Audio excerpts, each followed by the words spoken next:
Wisdom of Solomon, chapter 13.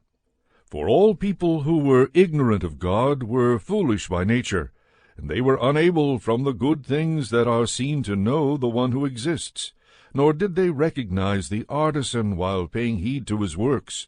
But they supposed that either fire or wind or swift air, or the circle of the stars, or turbulent water, or the luminaries of heaven were the gods that rule the world.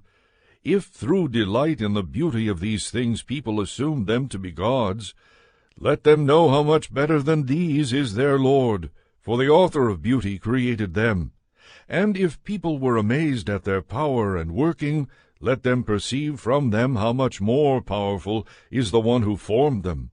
For from the greatness and beauty of created things comes a corresponding perception of their Creator. Yet these people are little to be blamed, for perhaps they go astray while seeking God and desiring to find him. For while they live among his works, they keep searching, and they trust in what they see, because the things that are seen are beautiful. Yet again, not even they are to be excused, for if they had the power to know so much that they could investigate the world, how did they fail to find sooner the Lord of these things? But miserable, with their hopes set on dead things, are those who give the name gods to the works of human hands, gold and silver fashioned with skill, and likenesses of animals, or a useless stone, the work of an ancient hand. A skilled woodcutter may saw down a tree easy to handle, and skillfully strip off its bark, and then with pleasing workmanship make a useful vessel that serves life's needs, and burn the cast-off pieces of his work to prepare his food and eat his fill. But a cast-off piece from among them, useful for nothing, a stick crooked and full of knots, he takes and carves with care in his leisure, and shapes it with skill gained in idleness.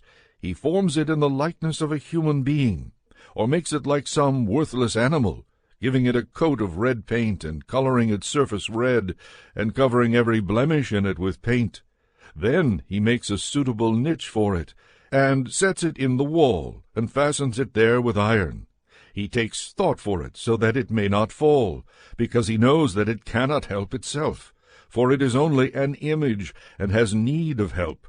When he prays about possessions and his marriage and children, he is not ashamed to address a lifeless thing. For health he appeals to a thing that is weak. For life he prays to a thing that is dead. For aid he entreats a thing that is utterly inexperienced. For a prosperous journey, a thing that cannot take a step. For money-making and work and success with his hands, he asks strength of a thing whose hands have no strength.